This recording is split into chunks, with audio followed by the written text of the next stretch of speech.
કમોસમી વરસાદ થયો છે, હજુ પણ આગાહી 4 દિવસની છે.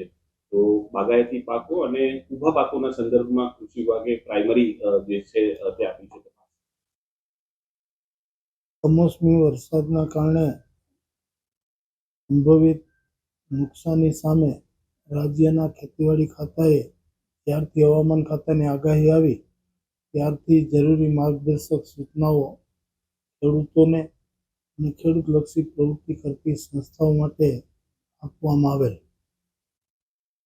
ગઈકાલે જે કમોસમી વરસાદ થયો એમાં ક્યાંક ને ક્યાંક કેરીના પાકને નુકસાની થવાની સંભાવના છે.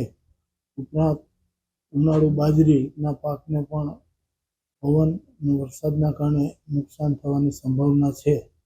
અને અમારા ખાતા મારફત આ જ્યાં જ્યાં ખેતીવાડીના પાકોને નુકસાન થયું હોય એનું સર્વેનું કામ ચાલુ કરવાની અમે સૂચના આપી દીધેલ છે.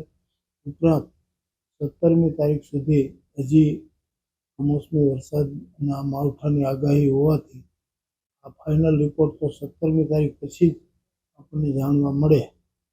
આ રીતે અમારું ખાતું આ બાબતમાં ખૂબ જ સક્રિય છે. અને ગઈકાલે માનનીય મુખ્યમંત્રીશ્રીએ એની કક્ષાએથી રાજ્યના ઉચ્ચ કક્ષાના અધિકારીશ્રીઓ સાથે મિટિંગ યોજી અને આખી પરિસ્થિતિની સમીક્ષા કરી અને જરૂરી સૂચનાઓ સરકારી તંત્રને આપી દીધેલ છે. એટલે આ રીતે રાજ્ય સરકાર કમોસમી વરસાદના કારણે જે પરિસ્થિતિ ઊભી થવાની છે તે અંગે ચિંતિત અને સક્રિય છે.